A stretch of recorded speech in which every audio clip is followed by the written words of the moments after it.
Essa música veio bem a calhar com a nossa mensagem de hoje. Se você percebeu, ao longo de toda a nossa liturgia, nós temos falado de um assunto. E não é por acaso que os textos foram assim escolhidos, porque nós vamos hoje falar sobre o céu. Nós vamos falar hoje não só sobre a nossa vida daqui, a qual é tema corriqueiro nosso, mas a gente precisa talvez falar um pouquinho mais sobre o céu. E eu acho que nós podemos aprender muito com isso. Nessa noite eu quero convidar você a voltar os seus ouvidos, a sua atenção, a sua mente, a esse tempo tão especial que é o tempo da ministração da palavra. E deve ser o momento pelo qual nós mais ansiamos no culto. É claro que as canções elas são maravilhosas e elas falam muito, são verdadeiras orações, as leituras bíblicas nos conduzem a esse tempo especial, mas a ministração da palavra é o tempo onde o próprio Deus fala conosco. Então, peça a Ele para que você possa ser ministrado, ser ensinado nessa hora. E eu quero lembrar que nós estamos fazendo uma série maior, onde nós, na verdade, uma temática maior, onde nós estamos falando sobre a necessidade de sermos uma igreja missionária. E ainda que eu esteja conduzindo essa série na última semana, se você não viu, você pode acompanhar essa mensagem gravada lá no canal. O reverendo Patrick foi muito usado por Deus para nos desafiar a sermos uma igreja que prega o evangelho, que fala do Senhor, da sua boa nova de salvação para outras pessoas. E nós viemos construindo essa ideia primeira que nós precisamos para ser uma igreja que prega do Senhor. Porque se nós queremos pregar do Senhor, nós precisamos saber que Senhor é esse. E o que é que nós vamos pregar? O que é que as pessoas precisam saber? O que é que nós, em primeiro lugar, precisamos saber? E a gente está se lembrando, então, de alguns pontos que talvez possam ser muito básicos, mas nunca são demais de ser lembrados. Nós falamos, então, no primeiro sermão, sobre a criação de Deus, que Deus criou todas as coisas, fez tudo de maneira perfeita. E a Bíblia diz que Ele olha e fala que foi muito bom, era muito bom.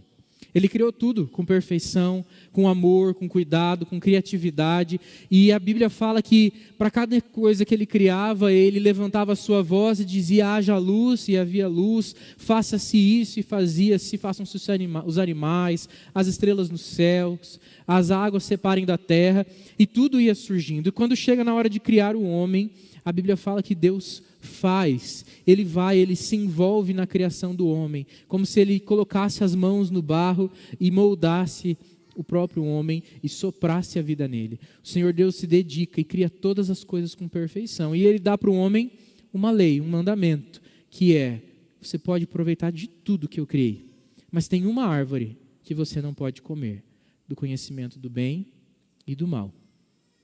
E se você um dia me desobedecer e comer, você vai provar da morte. Um dia você vai morrer. E foi isso que nós então vimos no nosso primeiro sermão. Lembramos da criação perfeita de Deus. Mas no segundo nós lembramos que o homem e a mulher que Deus criou e colocou lá no Jardim do Éden, nesse lugar incrível, perfeito, harmônico, onde tudo tinha sido exatamente planejado, perfeitamente planejado, onde não havia desarmonia em nada, eles cedem à cobiça dos olhos e comem do fruto que não devia comer. E passam a conhecer a morte. Talvez o que eles tivessem pensado é que eles iam morder e morrer, como uma fruta envenenada.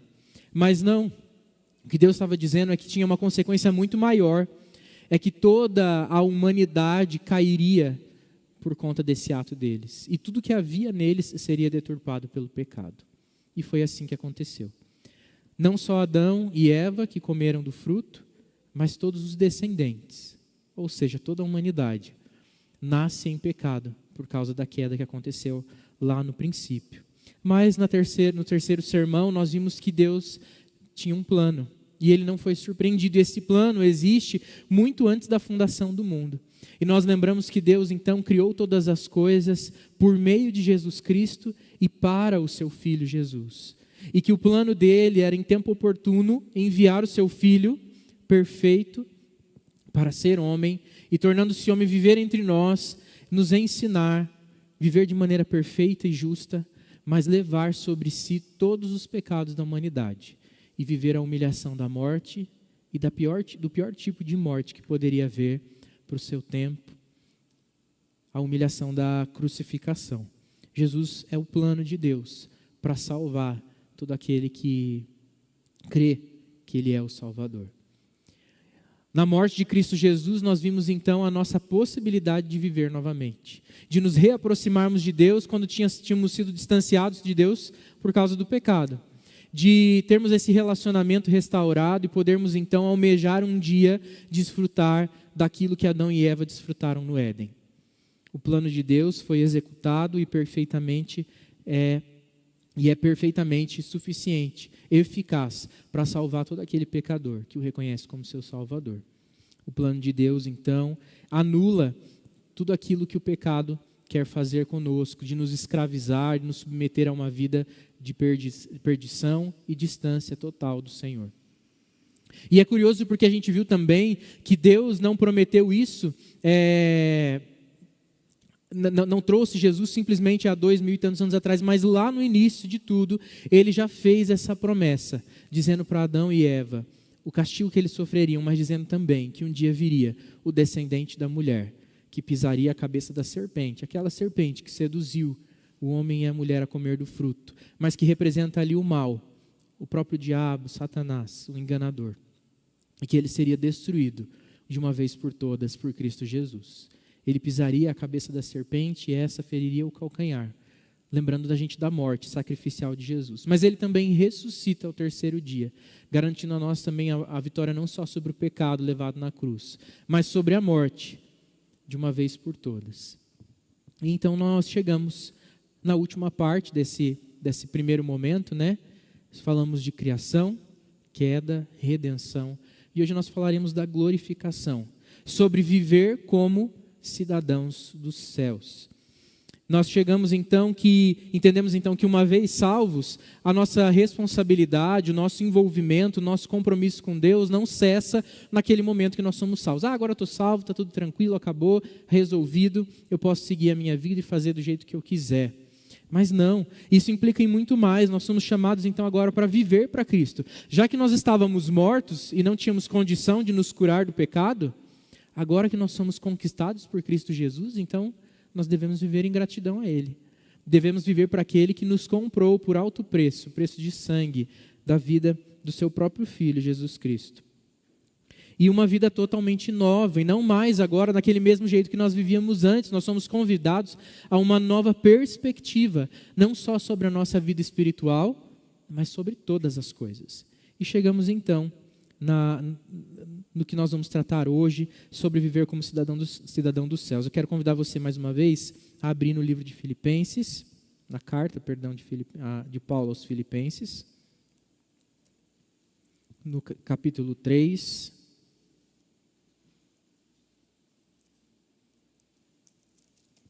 Filipenses capítulo 3, versículos 17 a 21. Nós já fizemos a leitura desse texto, mas eu quero convidar você a ler mais uma vez comigo, acompanhar, melhor dizendo, a leitura que eu farei, prestando atenção em cada um desses versículos. Filipenses capítulo 3, 17 a 21, que diz assim: Irmãos, sede imitadores meus, é Paulo dizendo à igreja de Filipo, e observai os que andam segundo o modelo que tendes em nós.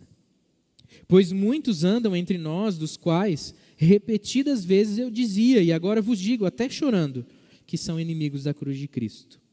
O destino deles é a perdição. O Deus deles é o ventre, e a glória deles está na sua infâmia, visto que só se preocupam com as coisas terrenas.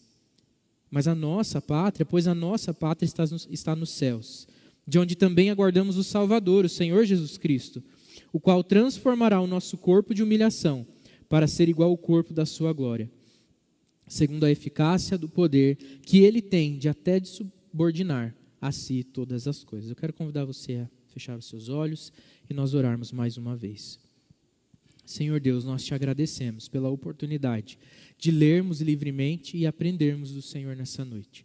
Fala conosco, ó Deus, usa a minha vida apesar de mim, tem misericórdia do teu povo e fala através desse teu servo, Pai, servo inútil, ferramenta incompleta, mas no Senhor capaz de poder ministrar, de ser ensinado também enquanto ensina. Pai, que o Senhor fale conosco, com a sua igreja, trabalhe no nosso coração, para que a gente não ouça mais uma mensagem, mas que ouçamos, ó Pai, sendo desafiados à mudança, movidos pelo Espírito à santificação, ao aperfeiçoamento em Cristo Jesus. Fica conosco, ó Deus, em nome de Jesus que nós oramos. Amém. Amém. Esse texto, então, esse trecho da carta de Paulo aos Filipenses, exorta, chama a atenção do povo a, em primeiro lugar, serem imitadores de alguém, dele mesmo. Ele diz, me imitem, mas porque ele quer realmente dizer não que as pessoas tinham que fazer ser Paulos, ser pequenos Paulos, mas serem pequenos Cristos, como Paulo perseguia ser. E aí nós já nos confrontamos aqui com a nossa primeira lição desse texto, indo direto já ao primeiro ponto, que nós pertencemos a Cristo. Diante de tudo que eu falei, da recapitulação que nós fizemos, se nós fomos alcançados pela salvação em Jesus, pela graça salvadora de Jesus, nós não pertencemos mais a nós mesmos. Nós somos de Cristo, fomos comprados por Cristo, é isso que a Bíblia nos diz. Então, ao dizermos que nós somos cristãos, nós estamos dizendo que somos pequenos Cristos, somos servos de Cristo, somos pertencentes a Ele. Não somos de nós mesmos. E não é à toa a palavra pertencer, não é só porque a gente faz parte da comunidade dos cristãos, não é só porque nós pertencemos à igreja presbiteriana, ou porque nós pertencemos a um grupo de pessoas que se reúnem e se identificam e admiram a Cristo Jesus, mas porque nós somos de fato propriedade de Deus. E ainda que para nós, numa sociedade que valoriza tanto a felicidade pessoal, os seus próprios sonhos, o prazer pessoal, a necessidade de autoafirmação e de dizer para si mesmo que nós somos vencedores, somos incríveis, seres humanos fantásticos, dizer que nós pertencemos a alguém parece algo muito complicado. Mas essa é a verdade. Se Deus não tivesse comprado você e eu pelo sangue de Cristo Jesus, a morte era o que nos esperava. A nossa vontade, o nosso desejo maior não ia fazer sentido nenhum. Ia perecer com tudo que nós temos. Mas nós somos comprados. A esperança de uma vida melhor chegou e nos alcançou. Então nós não pertencemos mais a nós. E que bom. Graças a Deus por isso. Porque senão nós estaríamos perdidos. Se nós então pertencemos a Deus, vivemos para servir a esse Deus, não servimos mais a nós mesmos. E aí nós somos lembrados aqui por Paulo a imitarmos aqueles que imitam a Cristo. E ele diz, sejam imitadores meus e observai não só a mim, mas os que andam segundo o modelo que tendes em nós. Ou seja, aqueles que também fazem como eu faço, vocês também devem seguir o exemplo deles. Olhem as suas lideranças ou pessoas exemplares no meio da igreja e copiem o que eles fazem, porque eles estão seguindo a Cristo. O desejo de Paulo é lembrar eles da necessidade de servir a Deus constantemente e não só frequentar a igreja, não só nominar-se como cristão, não só carregar uma Bíblia para onde você vai, ou tê-la aberta dentro de casa, ou fechada a semana inteira, mas a viver para Cristo, imitando a Cristo em todas as coisas. E ele dá um parâmetro de como essa imitação deve acontecer.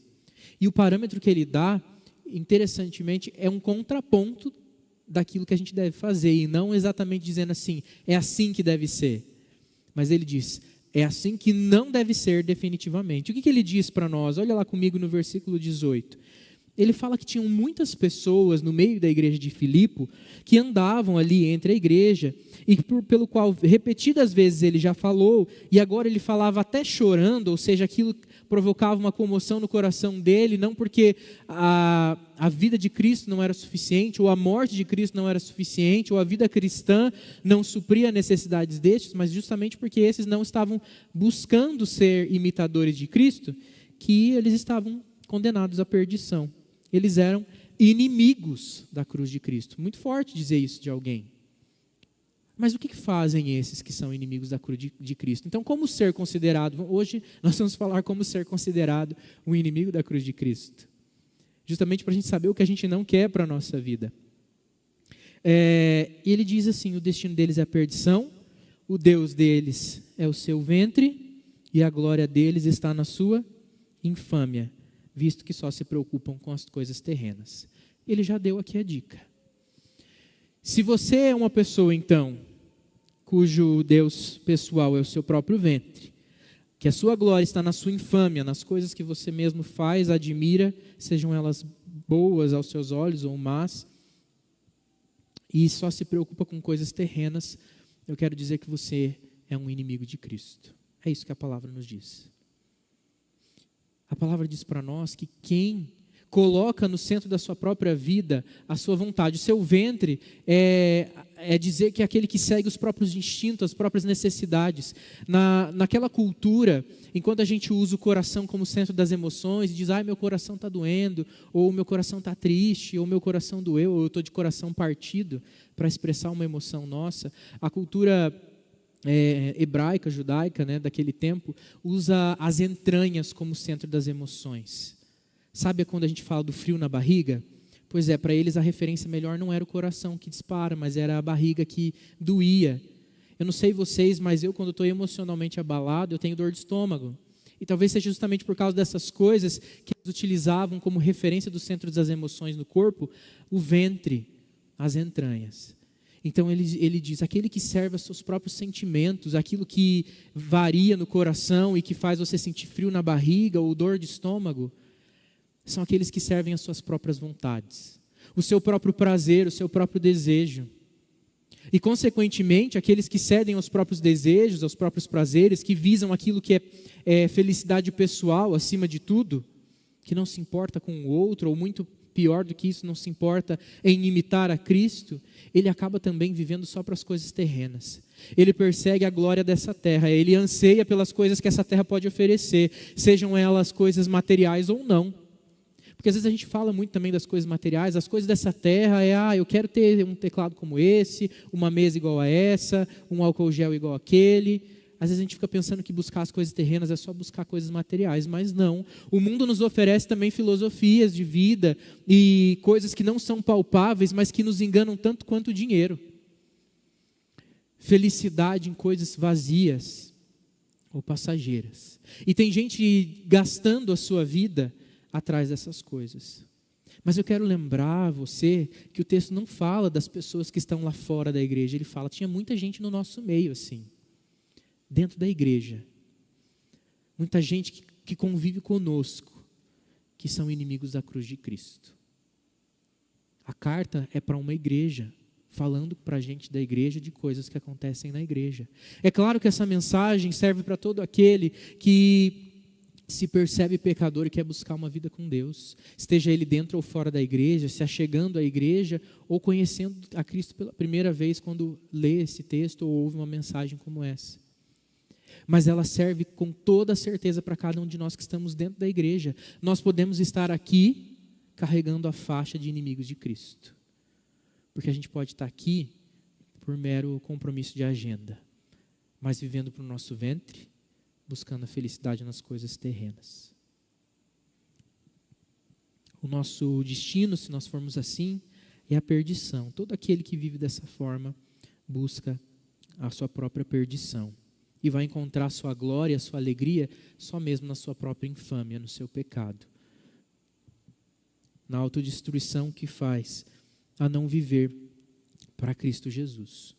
Então, se o parâmetro dado aqui é não ser um inimigo da cruz de Cristo, ele nos convida automaticamente a um outro tipo de vida. E ele não deixa de lado, ele não esquece de falar que tipo de vida é essa. Aliás, se nós lermos a carta toda, ele nos convida diversas vezes a viver para Cristo e vai dizendo inclusive como. Se você voltar alguns versículos aí, ele mesmo diz, olha, não que eu tenha alcançado, versículo 12, eu tenha recebido ou já obtido a perfeição, mas eu prossigo para conquistar aquilo pelo que também fui conquistado por Cristo Jesus. E eu não julgo ao vê-lo alcançado, mas uma coisa eu faço, esquecendo-me das coisas que para trás ficam, olho para as que adiante de mim estão e avançando diante delas, em direção a elas. Prossigo para o alvo, para o prêmio da soberana vocação de Deus em Cristo Jesus. Ele já vai indicando. E ele quer dizer justamente que a gente deve viver a vida para Cristo com base na palavra, buscando na palavra o parâmetro de ser um imitador de Cristo e não um inimigo da cruz. Mas, seguindo aqui a própria sequência desse texto que nós estamos, ele vai apontar para nós aonde que está essa vida que persegue a imitação de Cristo Jesus. E isso que ele está falando para nós é sobre santificação. A santificação é o processo pelo qual todo aquele que foi regenerado, justificado, alcançado pela graça de Cristo Jesus, salvo, não fica estagnado, mas é chamado para uma jornada, uma nova caminhada com Cristo Jesus. Um novo estilo de vida, uma nova perspectiva sobre toda a sua vida. Hebreus 12:14 fala para nós que a santificação é necessária, porque sem ela nós não veremos a Deus. Sem santificação não é possível ver a Deus. Então pensar que nós somos salvos, justificados, regenerados, e não pensar em santificação é impossível. Porque se nós somos justificados em Deus, em Cristo Jesus, nós somos regenerados por Cristo Jesus, a santificação é parte desse mesmo processo, está tudo muito bem conectado. Aquele que pensa que foi salvo e pode fazer da sua vida o que bem entender, porque está salvo e garantido, não foi de fato salvo, não entendeu a obra de Cristo Jesus. Mas aquele que acha que pode fazer boas coisas e diz, não, eu estou buscando a santificação, porque eu faço isso, eu faço aquilo, eu faço uma coisa boa aqui, uma coisa boa ali, eu ajudo isso aqui, eu faço boas obras, eu tenho um bom comportamento, eu sou exemplar no meu trabalho, a minha família não tem do que reclamar de mim, porque eu faço tudo o que precisa, eu atendo a todos, eu sou uma pessoa bondosa, eu falo palavras doces, eu nunca levanto a minha voz, eu nunca me irrito, não faço coisas imorais.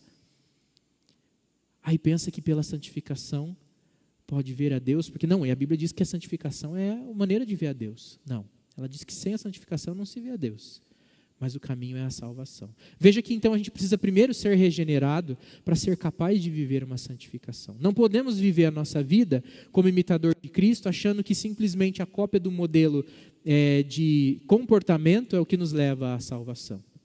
A justificação vem antes.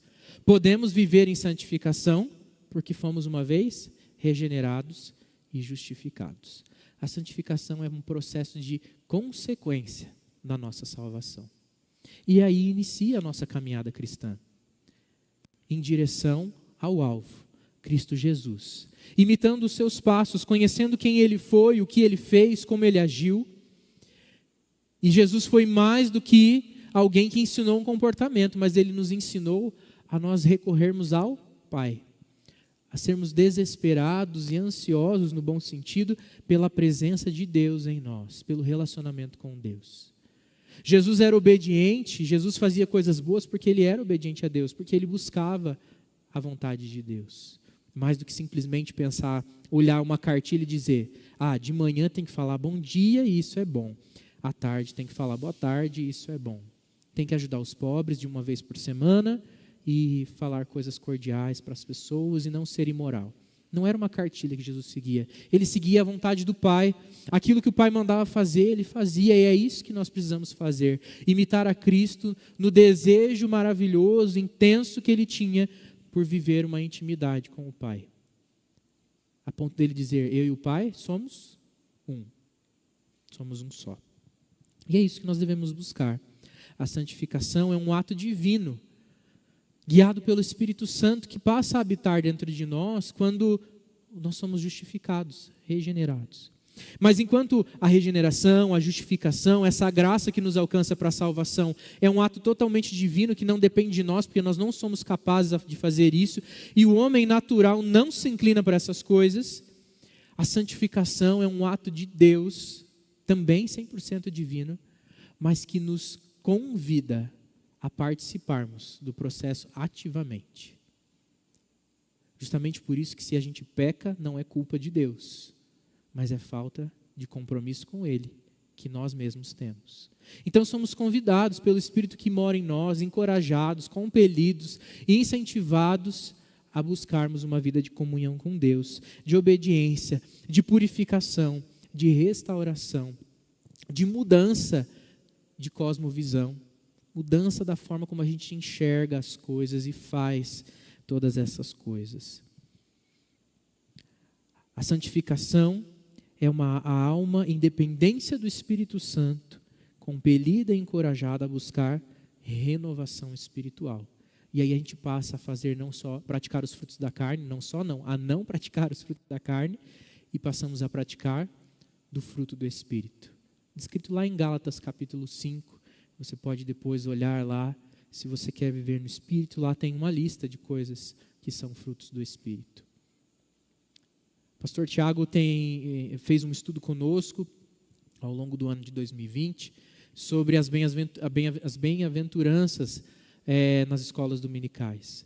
E ele nos lembrava constantemente, não são características de pessoas bem treinadas e disciplinadas, mas são características espirituais, de quem possui a presença do Espírito Santo. A santificação é perseguir uma vida que pertence a Cristo, parte desse entendimento. E embora o verdadeiro cristão, trave essa diária e constante luta contra o pecado, a santificação nessa vida ainda é um processo imperfeito. Nós não vamos alcançar ela por completo, alcançar a perfeição total nessa vida, mas nós devemos persegui-la como se fosse possível, com tudo aquilo que nós temos, crendo que Deus nos fará vencer. É claro que a gente continua lutando contra o pecado, e às vezes alguns pecados insistentes na nossa vida, que a gente se vê lutando contra eles constantemente. Cada um vai ter o seu espinho na carne, a sua dificuldade maior, mas nós não devemos desistir.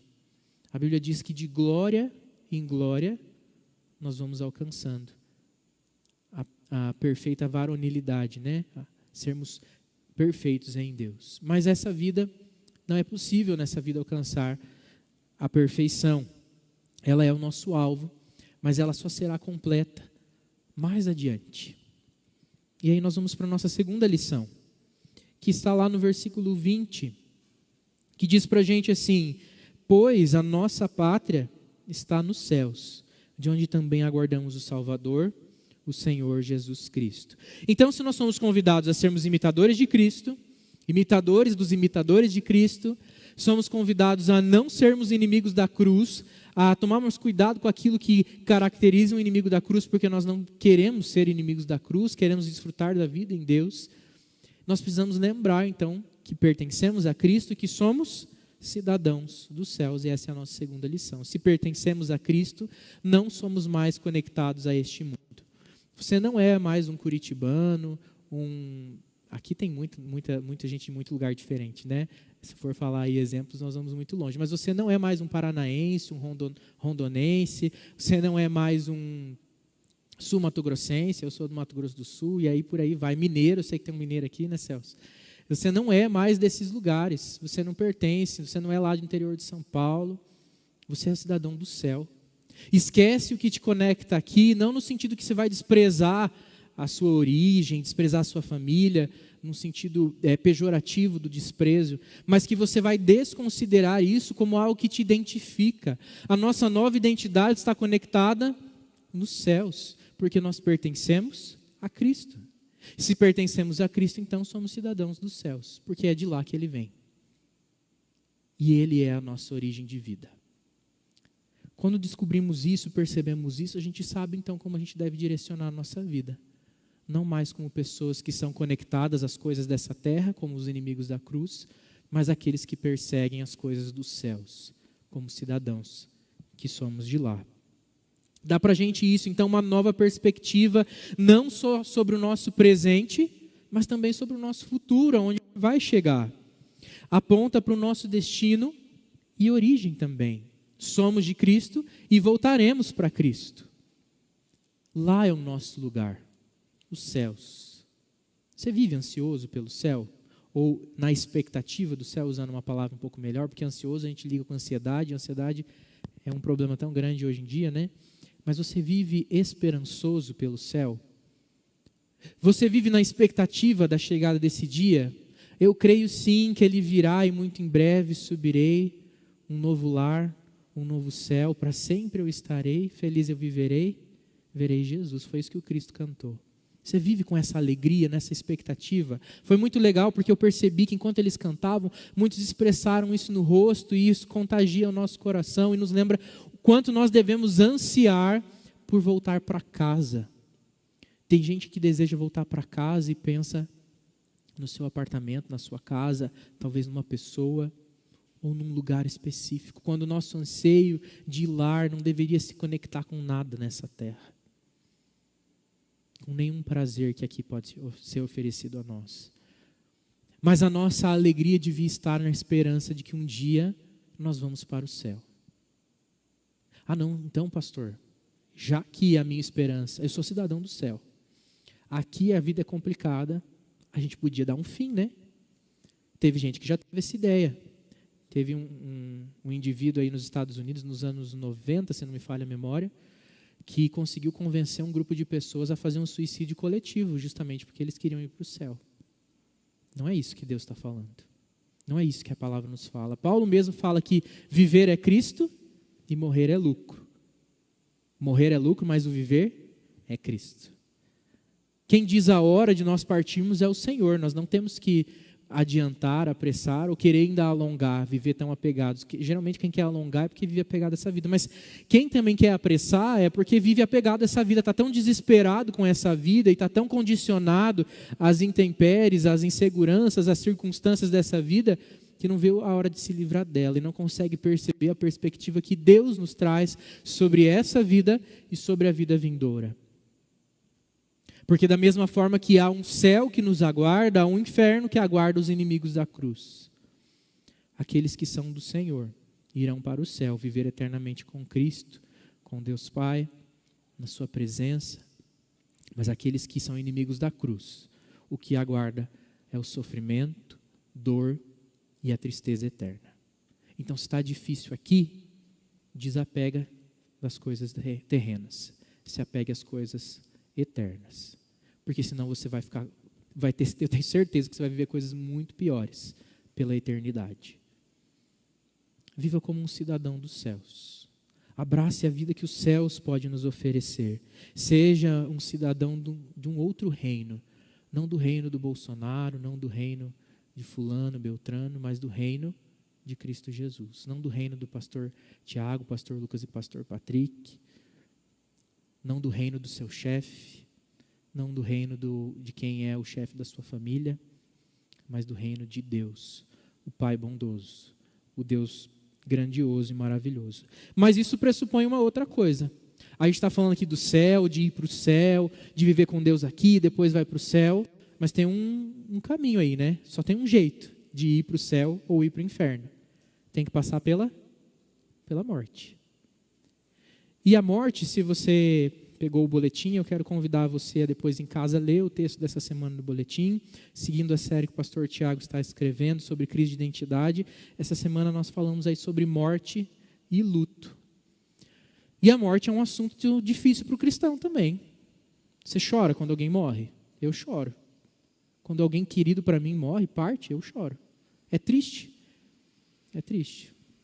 Mas como que a gente vive a morte? Como que a gente consegue lidar com a perspectiva da morte? Será que a gente lida bem? Será que a gente lida como cidadãos dos céus? Ou a gente ainda está tão apegado a essa vida que a morte é algo muito difícil para a gente lidar?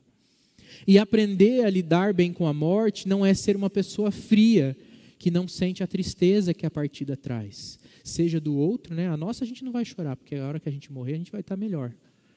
Mas eu falo em relação à partida de outras pessoas à nossa volta. Viver sobre uma perspectiva de quem é cidadão do céu sobre a morte é entender que a morte não foi feita para nós. Nós não fomos criados para morrer. Lembra o que aconteceu lá no Jardim do Éden? Quando o homem e a mulher comem do fruto e eles pecam e passam a conhecer a morte, Deus expulsa eles do jardim. E o que parece ser uma decisão arbitrária, dura, para dizer assim, olha, vocês vão ser destituídos de toda alegria e prazer que pode ser oferecido. O que fala a Bíblia? Vamos tirar eles do jardim, para que eles não comam da árvore da vida e fiquem nessa condição para sempre. Deus teve um cuidado conosco. Porque já que nós provamos da morte, a árvore da vida consideraria uma forma de viver sobre o sofrimento eternamente e não provar da morte. Para aqueles que conhecem a Cristo, a morte passa a ser mero momento. Para aqueles que vão desfrutar do que vem adiante. É claro que as circunstâncias da morte são sofridas, e tem gente que às vezes morre em circunstâncias difíceis, né? Em sofrimento.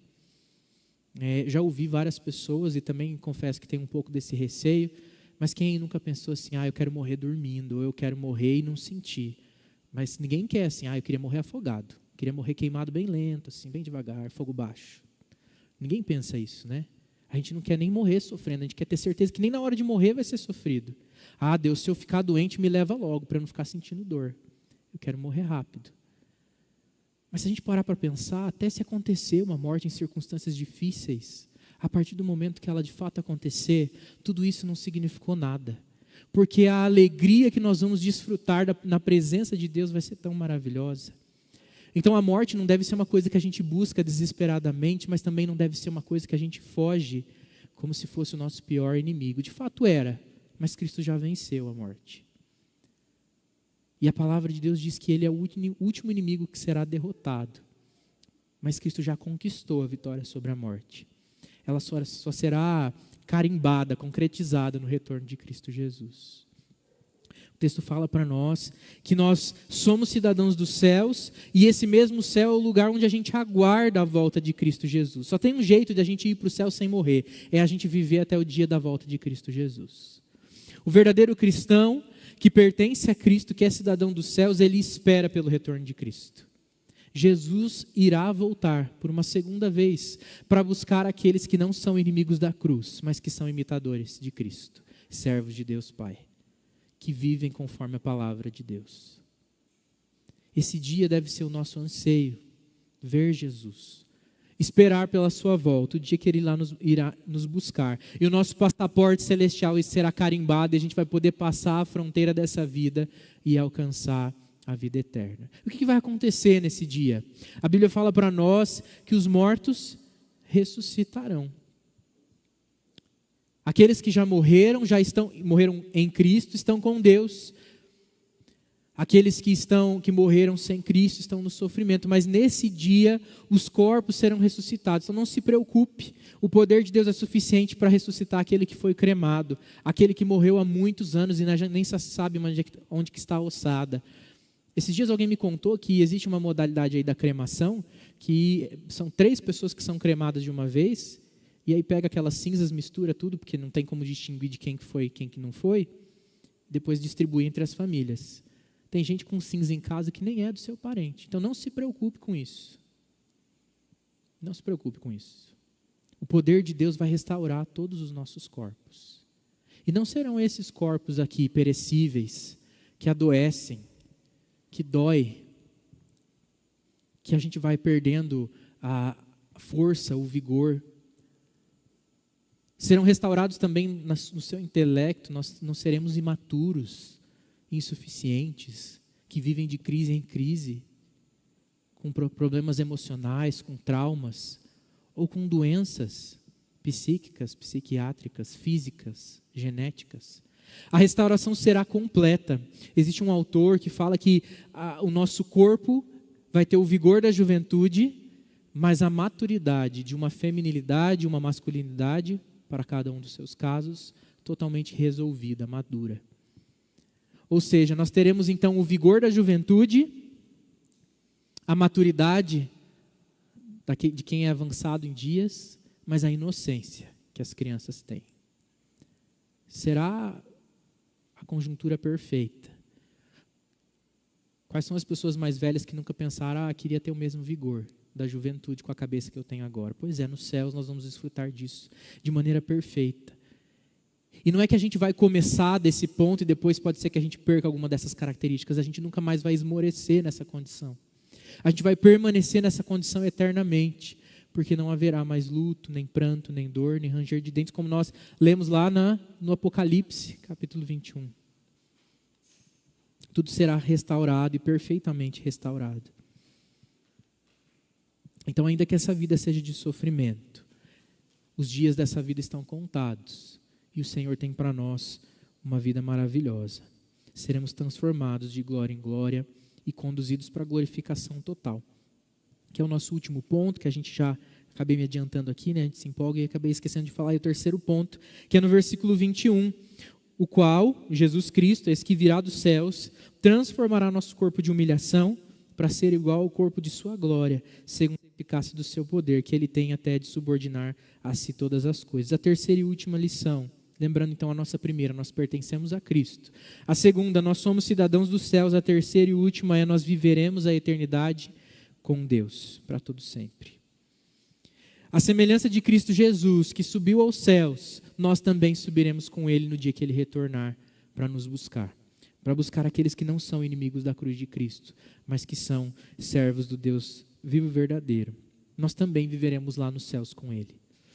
A Bíblia diz que há novos céus e nova terra que nos esperam. Deus restaurará todas as coisas, toda a criação será restaurada, porque toda ela padece por conta do pecado. No dia do Senhor, o dia do juízo final, a segunda vinda de Cristo, onde Ele virá para julgar todos, homens e anjos. Homens aqui é a humanidade, né? Homens, mulheres e anjos serão julgados. A Bíblia diz que à direita de Deus serão colocados aqueles que são os justos, os filhos de Deus, que nos seus atos contaram com obediência a Deus. E à sua esquerda serão colocados aqueles que foram rebeldes, desobedientes, condenados à morte eterna, inimigos da cruz de Cristo, que tinham para si como seu Deus o seu próprio ventre e eram apegados às coisas terrenas. Esses ficarão apartados. E o Senhor dirá: eu não vos conheço. Vocês não pertencem a mim. E a Bíblia deixa muito claro que não haverá nenhum tipo de transposição. Aqueles que são condenados aos céus, são condenados ao inferno, são condenados eternamente a essa condição. E aqueles que são salvos por Cristo e são levados aos céus, são totalmente habilitados para essa vida para todo sempre. O que quer dizer que nós precisamos resolver a nossa vida com Cristo não é daqui a pouco, é hoje, é agora, é já. Porque nós não sabemos o dia de amanhã. Lembra que eu falei que o tempo da nossa morte está nas mãos de Deus? Pois é, mesmo eu, jovem, crianças, estamos sujeitos à morte a qualquer instante. Ainda mais numa época como a que nós vivemos, que uma doença pode matar em pouco tempo pessoas de qualquer faixa etária. Nós precisamos então fazer essa avaliação e clamar pela misericórdia de Deus. Os regenerados irão com Cristo, os inimigos da cruz não. Nós devemos ansiar pela glorificação em Cristo Jesus. Termos o nosso corpo transformado, nosso corpo glorificado, a vivermos eternamente com Ele, a vivermos desde já, ensaiando, provando daquela vida que será tão maravilhosa. Vale lembrar que, assim como Cristo Jesus, o nosso corpo nós não seremos fantasmas celestiais. Nós iremos para lá com o corpo físico. Cristo Jesus subiu com o seu corpo físico. Ele esteve com seus discípulos antes de subir aos céus. Comeu com eles depois da sua ressurreição. Tocaram um no outro. Cristo ainda convida um dos discípulos que duvida que a presença dele é real ali. Ele diz: você pode tocar nas minhas feridas. Era possível sentir o corpo de Cristo Jesus. Nós iremos para o céu com o nosso corpo físico totalmente restaurado, né? Não é um corpo transparente. Lendo um artigo sobre a glorificação, ele falava assim: que estranho que vai ser se você for abraçar uma pessoa e o seu braço atravessar essa outra pessoa lá nos céus, né? Não é isso que Deus nos promete. Ele nos promete um corpo físico restaurado, novos céus e nova terra, porque nós não viveremos lá aleatoriamente, mas viveremos como vivemos aqui, mas em condições perfeitas, né? Trabalharemos, assim como no Jardim do Éden, Adão e Eva podiam desfrutar de tudo aquilo, nós viveremos nessas mesmas condições, mas sem provar da dor que essa terra nos traz, sem ter o pecado, e não haverá ainda a árvore do conhecimento do bem e do mal, para que a gente fique num looping de vida de desgraça e vida de restauração. Mas o Senhor promete para nós uma eternidade. E a árvore da vida, sim, essa estará lá. E nós poderemos comer diretamente da árvore da vida. Mas ela não é mais uma árvore de raiz, tronco e folhas. A árvore da vida é o próprio Cristo, do qual nós poderemos provar constantemente, sem limites. E seremos totalmente saciados. Ele é a nossa vida. Ele é a nossa esperança, o nosso presente e o nosso porvir. Nós somos dele, devemos viver para ele, morrermos com ele e ressuscitarmos para habitar com Deus eternamente. Que esse seja o desejo do nosso coração. E que seja esse o ensino nos nossos lábios, quando nós formos falar de Cristo para alguém. Lembrar que Ele nos promete não só uma qualidade de vida aqui melhor, ainda que todo sofrimento nos cerque durante essa vida, a esperança nossa está nos céus. Que nós possamos viver como cidadãos dos céus, pertencentes a Cristo Jesus, que sabem que vão viver a eternidade com Ele. Amém?